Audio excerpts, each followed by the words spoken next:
And benvenuti tifosi Napolitani to another edition of the Napoli Rant with Rafa Rafa. Today, it's not Rafa Rafa, it's Rafa Rispo with the one and only Peter Scala. What's up, Pete? Oh, what isn't going up after Sunday, man? What a day. What a day it was. Yeah, Sunday, was something else. And, Ralph Biz, he sorry he couldn't be here. He's experiencing some technical difficulties at home. So, we have a makeshift rant here again today, like normal. I'm on here. Needed a last minute replacement. Pete Scala showed up and is here with me. We're gonna review everything Napoli. Um, Deja vu, right?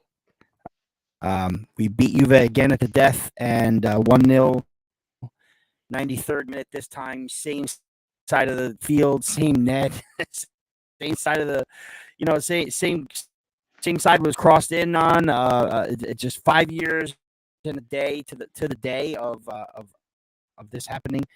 Um, Lots of implications. Scudetto incoming. Really quick, Pete. Before we get on, I want to kind of shout the chat out for being with us.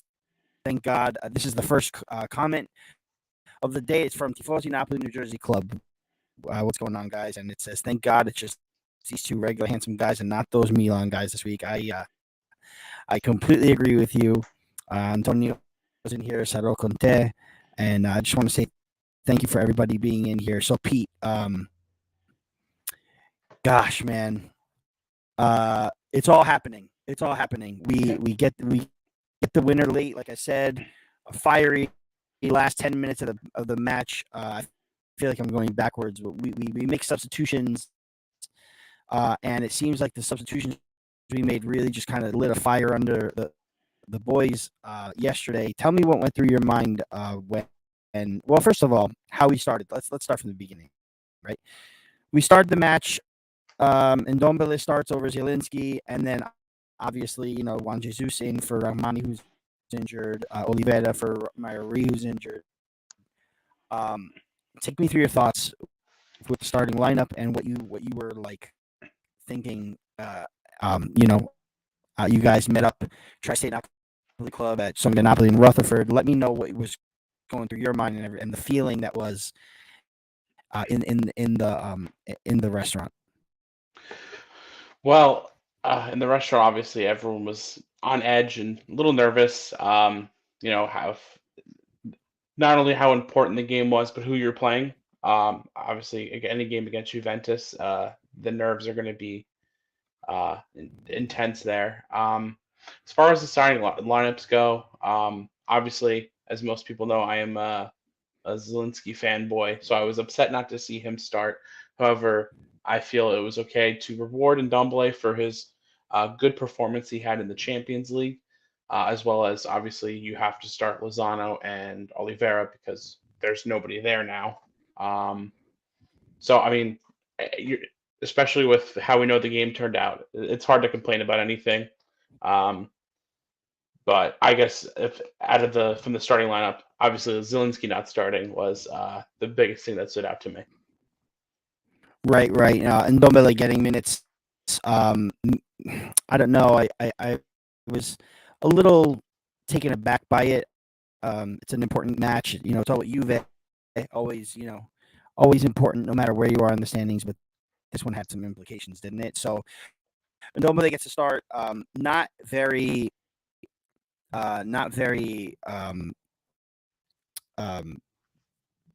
Impactful. Impactful. Yeah. Sorry, I was just checking my mic because I'm getting some messages that my audio is cracking a little. But not very impactful, right? Kind of a boring first half, I would say. I mean, I think we took like one shot. I think Juve did as well. It wasn't very active, right? I mean, I guess the only thing we could talk about is the Gatti foul that should have been a foul. That should have been a red. Hmm. When he slapped Kvaratskhelia from behind, and he was really a dirty player, wasn't he? Yesterday he deserved to be sent off before the half, and just a lot of like really cagey first half, but nothing too action filled, right? I mean, it just Well, I think there was the penalty that should have been called to Napoli for the handball in the box. I feel like no one's talking about that. that's right, the handball as well in the box. Yeah, yeah, it didn't get called.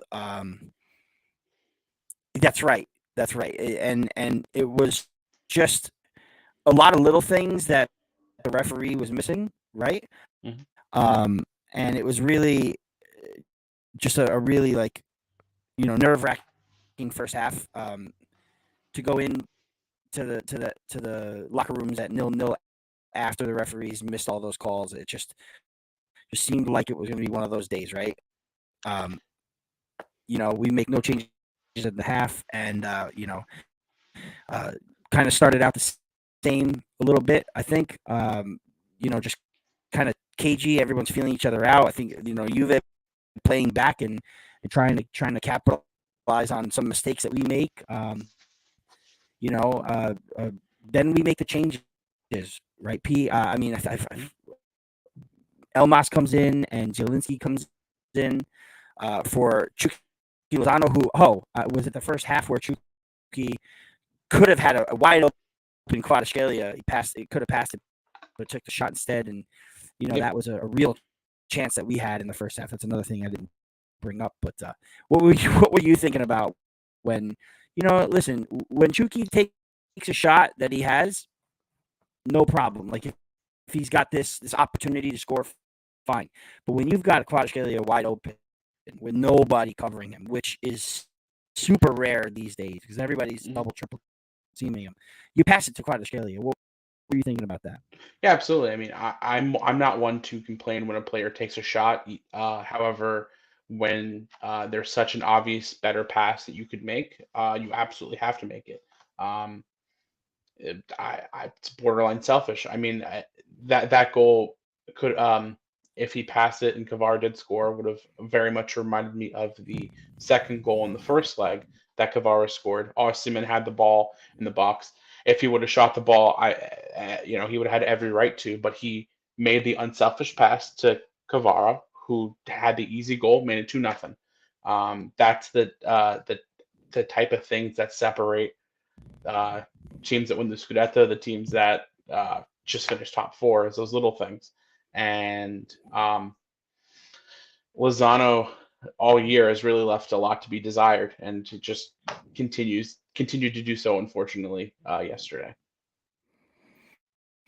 Yeah, and like I mentioned in the second half, he comes in. Elmas comes in for Lozano to play on the right. Guys, I apologize for my mic. That's another person telling me the mic is cracking. Just lowered the volume a little bit. Let me know in the chat if it's any better. But Lozano comes out for Elmas, which was pretty much a given. There were some shouts where I was watching at the barbershop for maybe Raspadori coming in to take care of the right hand side, and then maybe Elmas taking the middle. But we always knew Zielinski was going to come in. But those two moves, really changed the pace of the game. I think coupled with the fact that Juve fans were singing Napoli usa sapone, and it was so loud, but you don't get to that line until the end of it. So the team, I felt like, was kind of feeding off that negative energy, but turning it into a positive. Because as soon as I heard that sound, and the coupled with the changes that were made, Napoli really turned it up. 4 chances like right away to Osimhen, and it really was something that I feel helped out a lot. You know, uh, Gosh, Elmas just super important. I saw this thing going around today where they're talking about like most impactful player or most improved player, what have you. I almost would have to put Elmas in that most improved player because maybe over the maybe from last year, not from last year, but maybe from like the beginning of the season where how he's making jokes about sitting on the bench, uh, and then next thing you know he's like the super sub, aka like utility player that is just super important to the team. This season. He comes in and makes a big impact. Zielinski, of course. Talk to me about how you were thinking, once we got those guys in, but knowing that, the heavy hitters are still on the bench for Juve, Chiesa, Di Maria, Vlahovic. Where did you see that going? Well, correct me if I'm wrong. I believe they made they brought in Di Maria and Chiesa before we made our first subs. I could be wrong, but No, you could be right, and I oh, was thinking the same thing, but you could definitely be right about that. I'll check that out I now. mean, you know, as, uh, obviously, like I said before, he's my boy, so I have to give him props. And I did say in the at Sonda Napoli at the meet that you're going to know in the first 5 minutes if Zelinski's going to have a good game or a bad game, and he immediately comes on and he makes an impact. Even before he makes the pass to Elmas, who puts that beautiful cross into Raspadori, he makes a run and does a give and go with Osimhen, who unfortunately heavy touched it a little bit. Otherwise, Yeah. that probably would have been a goal too. And even on the hockey assist he had for the goal, there's there's two men covering him. He shakes the first man, which forces the second man to leave Elmas. And then once that happens, he pushes it off to Elmas, who there's an island of he has all the time in the world to make that pinpoint cross to Raspadori. And even though it was a perfect cross and it was right on him, it's still that's not an easy shot to make. One timing it to your left foot, right through Chesney's legs. So I think he was absolutely the most impactful player in his the last 20 minutes of the game. Props to Spalletti, who I feel like if there's anything we have to complain about him, it's sometimes he makes subs too late. I think he made them perfectly this time. So that's I'm was happy about the substitutions he made when he made them. Yeah, and Antonio Caradante, I'll put the comment up here again. He says, "I got flashes of Mertens when I saw Raspadori scored the winner. Absolute chills." It's funny because Biz does kind of regard Raspadori as a sort of like a Mertens type player where he comes in and provides a spark. This is the second time. I mean, he might have gotten the start for that one game that he scored, a late winner. 2 goals in Serie A, 2 late winners. He's got more in Champions League, Champions League. which puts him up to, I believe, 6 overall this season. But he wasn't ever really a focal point, and the goals that he scored have been impactful. It's similar, almost, I would say, to not in the same real sense, but like to Petagna, where Petagna barely scored, played a lot of games, played a lot of minutes off the bench, but when he did score, he scored. He scored match winners. Yeah, but I Again, mean, come on. handful. You put him in that situation, put Raspadori, and he falls over and misses the ball. It's not even No, close. sure, but like I said, Raspadori scores important goals. The winner against Siena at the Maradona, and then the winner against Juve. To and listen, I guess we'll get into it now. Mind you, before we continue, Juve scored 2 goals that were disallowed, rightfully so. Mhm. I don't really want to hear any excuses for any of it by Juve fans because it's clear as day. You know, Mhm. uh, I feel like the Calcio guys said something, and I mentioned this last week on the simulcast with Milan guys. They mentioned something about putting an Italian official into the second leg. Like, why not? Um, they should have got Fabri because to me, Fabri made the right decision. Uh, the call was questionable. There was a questionable. The goal was scored. Fabri was looking at it, and I feel like Fabri was playing advantage. Just for the sake of playing advantage to see where it comes in. The goal gets scored, and then VAR looks at it, and he decides to go take a minute to go look at what happened, and the foul was right. It was a right call. It was a foul. It was clear as day. A lot of people were saying something about the Elmas challenge just before that Milik foul on Lobotka, and You can clearly see Elmas gets all ball, then gets the player's legs, Mhm. and vice versa, where Milik gets, Lobotka first. It changes the direction of play, and it results in a goal. And I want to call out Mike Grella from CBS because he came out and said at the end of the game. Now, mind you, Grella is, for me, mega Juve fan, is not ashamed to show it and admit it. And I feel has been hating a little bit on Napoli when it comes to certain things this season. I mean, overall, he I knows agree. how good they are. But yesterday, he definitely did say Gatti should have been, red carded, and there's no room Oh, for it in that's this just match. obvious that you can't It's debate obvious. that. You can't debate it, right? But Pete, he had a lot to say after the game about the foul, and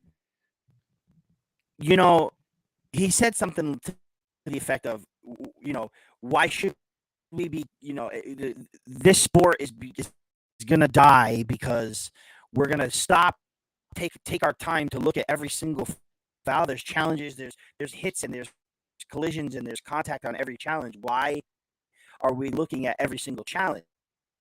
Well, what I just said, Mike Rella, is that challenge, and what Christina Uncle said too, mind you, that challenge resulted in change of possession, but not only change of possession, but a goal scored. Mhm. So VAR is looking at everything when it comes to a goal scored, a red card, an offside, this, that. VAR looks at that. If that play doesn't amount to a goal, you're probably not looking at it and not calling a free kick, right? But that's exactly Absolutely. what happened. It resulted in a goal. So don't come out defending VAR every now and then. And if you're going to come out and say, "Oh, VAR shouldn't be looking at every little touch," no, dude. Like it gave an advantage to Juve, and they scored. Mhm. That's why they had to look at it. No, and even VAR did its job. yeah, and even if you want to, obviously, I don't think the thing before on Elmas was a foul. But okay, say it's a foul. Okay, no goal. Take the ball back. Juventus' free kick.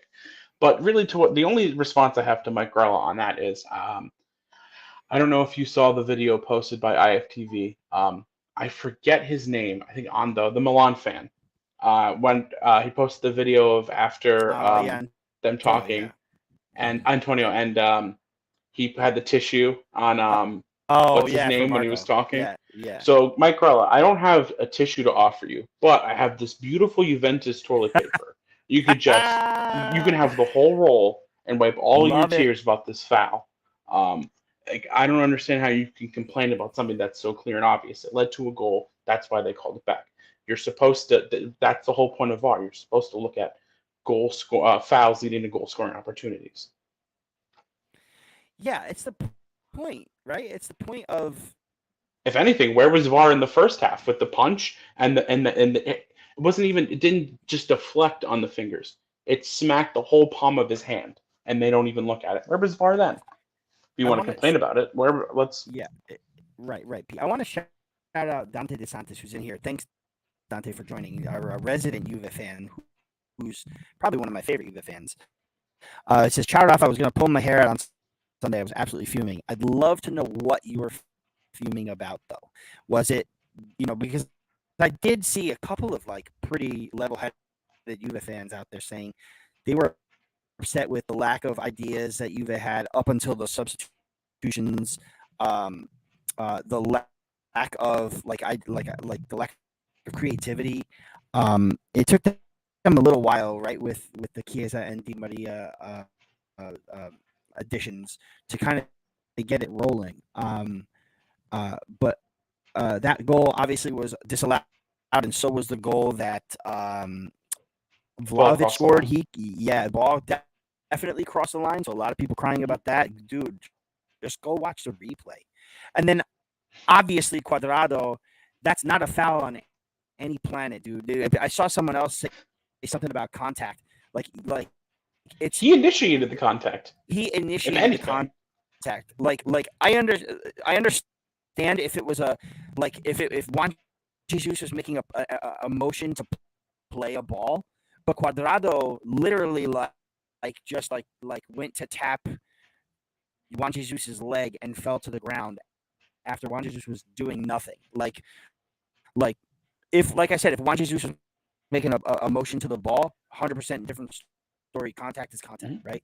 But the referee saw it so plain and simply that what are you going to do? There's no referee would have called that. Mhm. And Players like Quadrado are what give a lot of people that don't like soccer aim to have that opinion, to go down on absolutely nothing and roll on the ground like he just got shot. He does that all the time. Even Kavara earlier in the game, Kavara got the ball from him, got all ball clean. He falls to the ground like he's dying. Kavara, get up. That's just what he does, and the referees know it too. So it's uh, ridiculous. It has to stop. very ridiculous, very ridiculous. I like this comment by Carmelo Spalletti. Is on the verge of becoming a Napoli legend, but he absolutely won us that game on the weekend. Zielinski falling on the ground when we scored was how we all felt. He deserves to more than anyone. I don't have a graphic for the beast of the match, but I will play the nice, cute video that we love and make a banner to reveal the beast of the match. But it's coming. Who do you guys think the beast of the match was? Give me what you think in the comments. Pete Scala, I didn't even let you in on who it is, but um, you know, we're going to reveal it in just a few minutes. Um, what would you say? Okay, how about this, Pete? While I get this ready, top three contenders of beast of the match. Who would you say? Lobo, Kim, and Zielinski. Um, I don't think Raspadori only played 5 minutes. I understand he scored, but uh, I think that's kind of tough to give beast of the match for.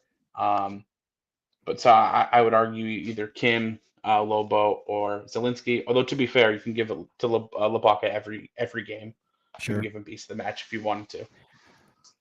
Uh, we are we're pretty upset that Mario we probably won't get a beast of the match automatic spot for scoring a goal this season since he's going to be out for a couple more games. By the time he plays again, it might be we've already wrapped up the Scudetto, which we'll get to. But it's sad. It's sad. But here we go. Beast of the match.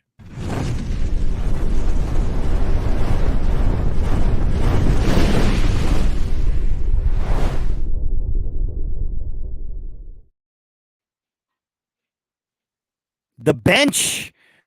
Okay, The whole that counts bench. for So Zielinski. counts for Zielinski, counts for Raspadori, counts for Elmas.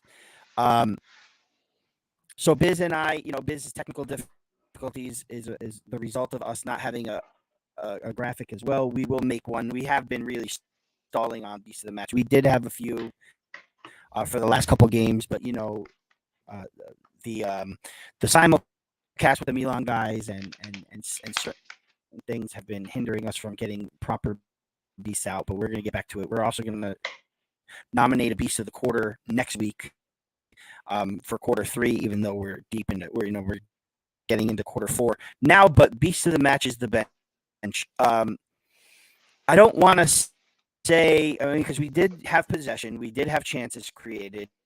It's not like we didn't, but I really don't believe that Lozano and now Lozano did have a good defensive play against Chiesa, later on in the match, but and he was pretty solid defensively, but I don't think they worked out too well. And once the bench came in, I I just believe that Zielinski and Elmas really turned up the heat for this one. Um, Mhm. you know, Osimhen had more opportunities. Kvara was a little more creative. He came off. Raspadori came in, and how can one touch and that's it? Boom. Um, credit to Spalletti, like we had mentioned earlier.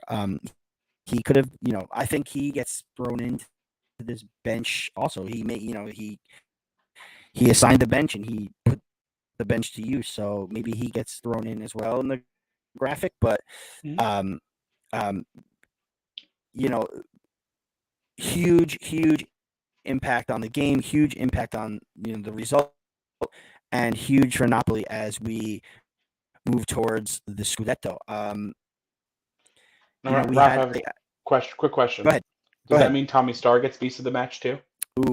Ooh, Tommy Starr always gets beast of the night. Tommy Starr should be honorary beast of Napoli's existence because Fair enough. he's important. He's a very important piece to this club. You have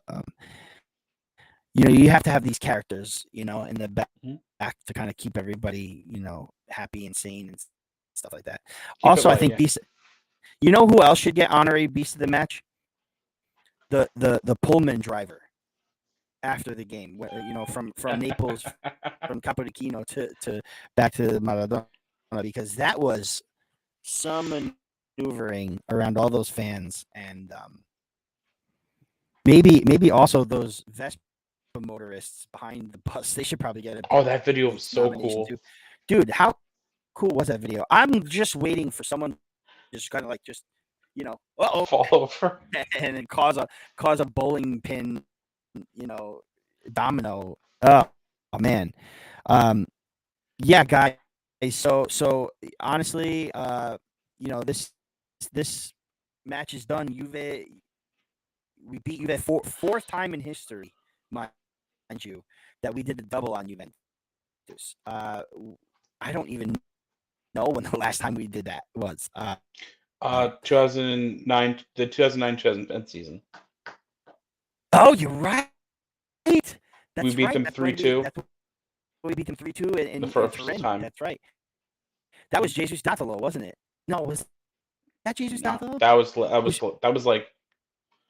No, I know that Juventus went up 2-0 and then we scored. Hamsik scored twice Hamsik and scored the Lavezzi winner. scored once. No, you're right. Lavezzi scored, Hamsik scored, and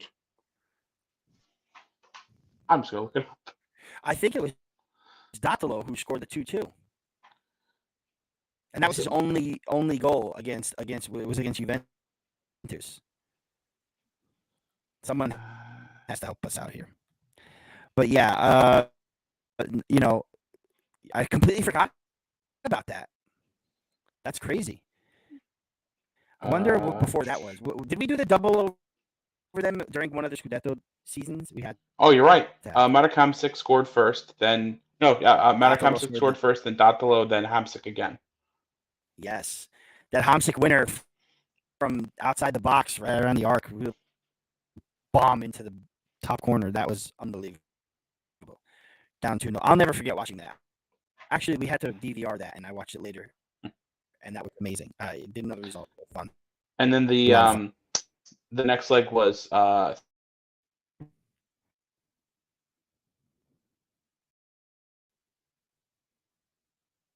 think we lost Pete for a minute there. Yeah, guys. Yeah, it looks like Pete is sort of in limbo here, so I'll put the camera on myself. Guys, no, did we lose the home game that year? No, we did not lose the home game. Antonio, we did not. We went on a run against Juventus at home, and the first time we did not beat Juventus at home was the season they won the Scudetto when we were up 3-1 and they ended up coming back and tied at 3-3. That's the first time we dropped points against them in Serie A under the De Laurentiis regime. So that I know for a fact, buddy. Let's see if Pete is okay to come back in. Pete, yeah, there you are, Pete. Sorry, the bad VAR here. Using the same line that they used in 2018 with Inter Juventus. It's all good. I'm not sure that you saw, but Antonio Pandolfi was saying we lost a home game that year, but that's not true. And I don't mean to shout you out in a negative light, Antonio, but I just want to let Pete know, but because he missed it, that we did win that game that year because we were on a winning streak against Juve, at the São Paulo, until the season that they won the Scudetto in 2011-12. when they came back from behind, they were down 3-1, and they came back and drew 3-3, and then we started dropping games to them. But guys, it is Scudetto time. I can't believe I'm saying it. It's coming basically, and here's what's funny. Pete, I messaged Gaetano, and I told him, dude, we have to really figure out what we're doing for this for these Scudetto parties, right?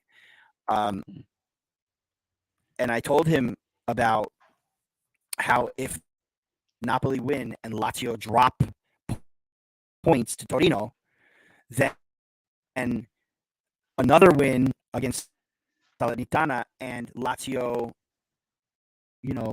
losing if it's a draw to Torino, but 2 draws wouldn't have worked out, right? We would still be another week out. Mm-hmm.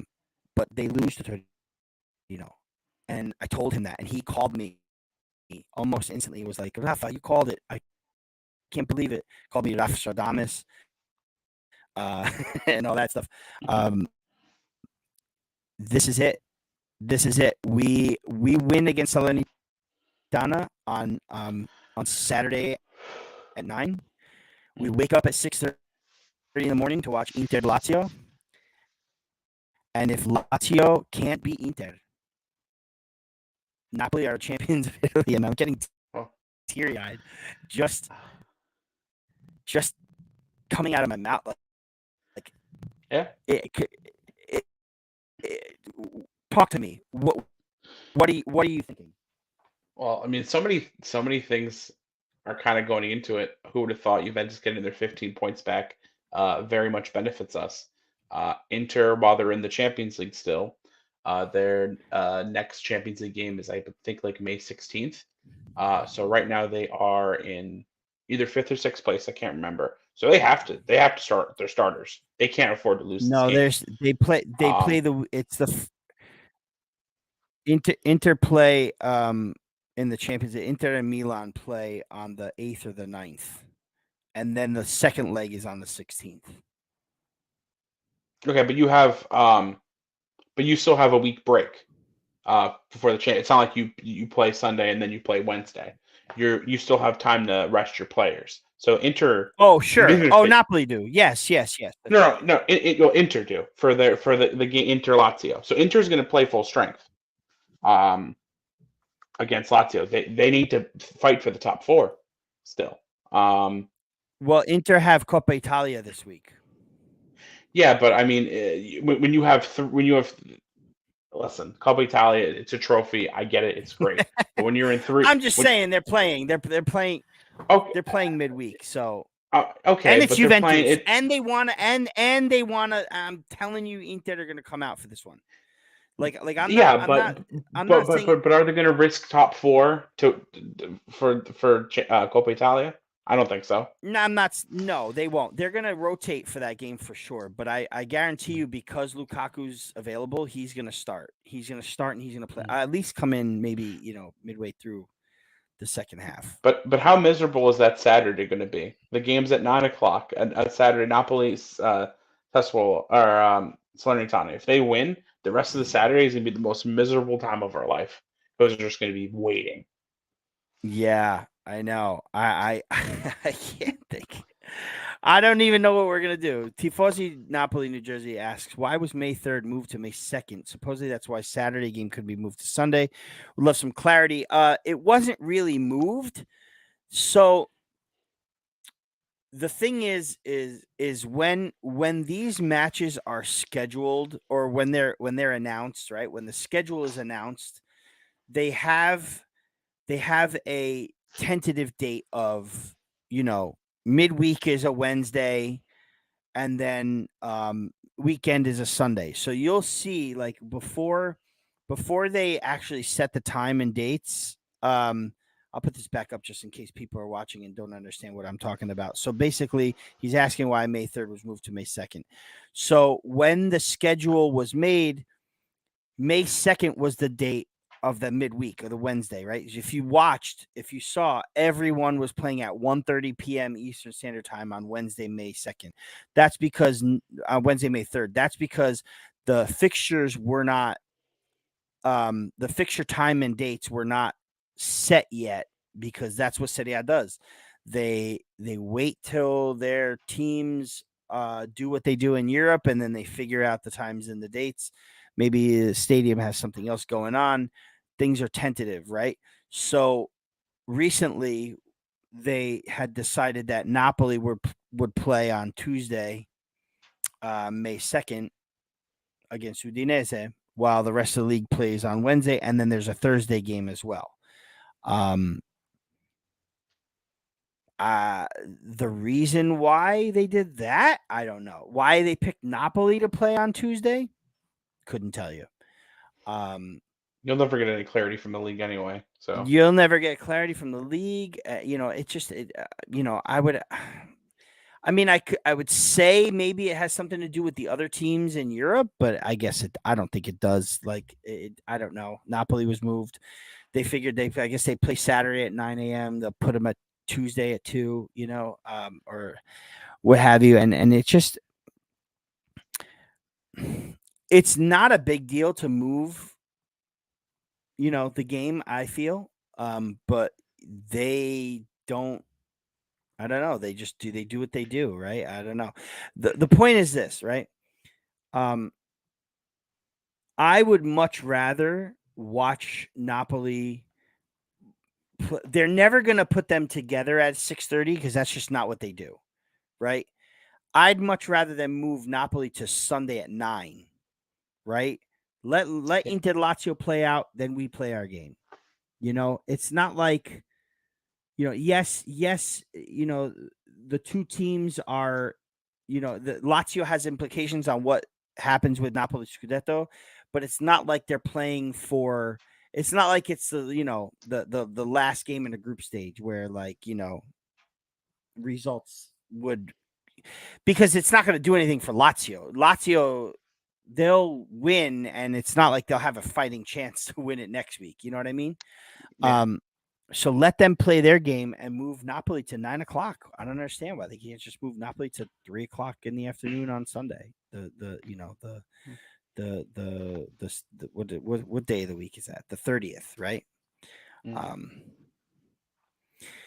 They also, Napoli, in addition to trying to move the game, they also had come up with an idea to open the Maradona for the fans to watch on the screens, the Inter Lazio game. But that was also rejected because I think they have to have tickets, and it's they have to have enough security. There's just not enough time to do it. And I guess in that regard, I understand it. Will it be, listen, Tifosi New Jersey says, I get it, the league hates us. Yeah, maybe they do, but in this case, it's just what was set, and that's how they have to roll with it, right? I mean, I'll never forget watching Leicester City celebrate the Premier League win in Jamie Vardy's house. It's like they celebrated in his living room. So let's go to Casa de Laurentiis. I mean, he's in Rome, but I don't know. Does he have a house in Naples? No, he recently bought a house in Naples. Let's go there. Yeah. I mean, go hey, there to if yesterday proved anything, we know that all the players know how to use Instagram Live well. So yes, that's we true. can watch them watch the game. But I mean, yeah, I would like the game to be moved, but am I really going to sit here and complain about oh, I want to dictate the way I watch Napoli win the Scudetto? No, I just want to watch them win. I don't. It could be because Lazio dropped points. That's fine with me. I'll still have the whole Sunday to celebrate. Sure. And that's the thing, right? Is that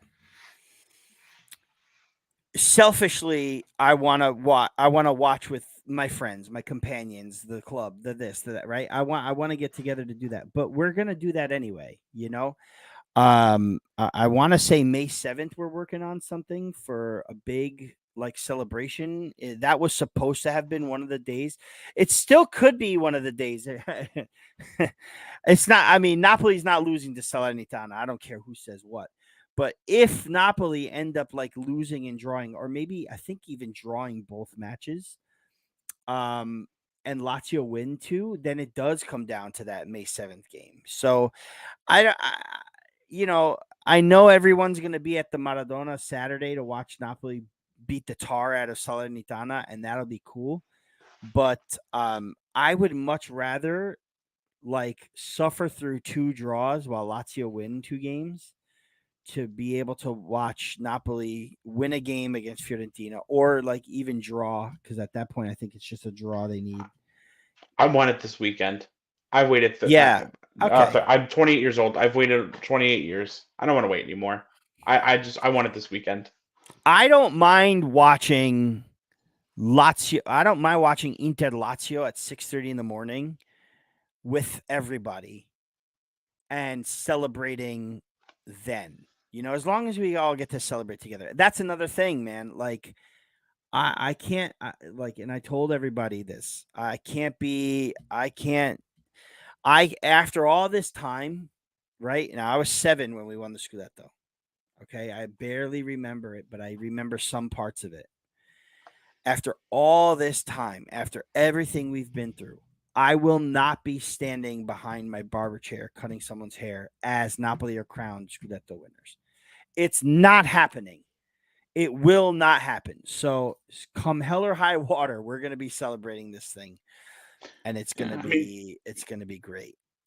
We haven't quite. We're having. I'll let some of the people in. We haven't had our board member meeting yet about what we're gonna do, but we're gonna do something. I mean, even Yeah. if it's later in the day, um, Yeah. we go somewhere and just have food and hang out. Probably gonna be at some Monopoly, Well, honestly. But stay tuned, Antonio, because he's asking where are we going for breakfast for the game Sunday. Stay tuned because we will have that information soon. I think we're getting together tomorrow to talk about that. But either way, I do think May 7th is a realistic like party date as well. So keep your calendars open for that too. Um, Sean Sullivan, DC Partenope meet 5-7 for everyone in the team. Yeah, see, I feel like that's where we should really celebrate, like the big celebration. That could be our I mean, June 4th, we can watch on Sunday, have a celebration then, and celebrate every meet the rest of the way. It's Sure. Absolutely. I mean, you know I will be in Naples for the June 4th. Whether I'll be at the Maradona is another thing. I mean, it's going to be a hot ticket to get, and absolutely. I'm sure I'm confident enough in my dad's cousin to get us our tickets. But yeah, I mean, that'll be the ultimate. That'll be the ultimate. Listen, it's been a pleasure talking to you, Pete. Thank you for filling in for Biz today. I don't have any closing music, guys, so let's just get a Forza Napoli Sempre in the chat. But the Scudetto is incoming. Pretty soon we're going to be wearing. I guess that'll be our talking point to end, right? I mean, why not? This is a Napoli time goodbye, right? Next season's kit. Where do you want the Scudetto? Do you want it in the middle? Would you rather it on the side? Like, traditionally we've had it on the side. Everybody's wearing it in the middle nowadays. Hopefully, EA7 has some sort of cool thing where like maybe, the badge is on the side or the EA7 is on the side and the Scudetto's right above the heart. Like, what do you think? I guess if I had to pick a spot in the middle, probably. But I mean, it's Napoli, so they're probably going to make an entire jersey where it's just the badge. The front of the jersey is just the whole badge, Yeah, and in the back will have I mean, ADL's face on it. do you foresee ADL making a kit with the Scudetto trophy on it for like the last game of the season or something like that? Well, no, it wouldn't come out this early. It would come out next year, but ADL's a businessman. He's going to sell as many jerseys as he can. I'm pretty sure the one I'm pretty sure for the end of the season, for the last game of the season, we'll have the Scudetto patch sewn on to our current kits with Campioni 3 on the back. I would love, I like that. My dream has been to be able to buy another kit with a Scudetto on it, and here we go. It's coming, guys. It's coming. We'll be back next week. Wednesday, Ralph Biz and I will go on Instagram Live. So for the Insta rant, that is where we're just like a free form, call us in, join us. We'll put you in, give you 2 minutes to talk, ask a question, give a thought. And that'll be this Wednesday. And then Friday at some point, I'm going to try to do a Twitter Spaces where we preview the Salernitana game and, let everyone know where the party's at. Be sure to keep in touch with, all of our socials at Napoli Rant and the Tri-State Napoli Club to find out where we're going to be for all of the festivities. And again, Pete, thanks. Where can we find you? Obviously, we can you're on Twitter, so where can we find you on Twitter? And let us know. Twitter, it's a baby squid underscore 1926. And also I'm one of the people that run the social media for Tri-State Napoli Club, so hit me up on either of those spots. All right, you guys, thank you again for joining, and Forza Napoli, sempre campioni d'Italia. Ciao, ciao, guys. Ciao.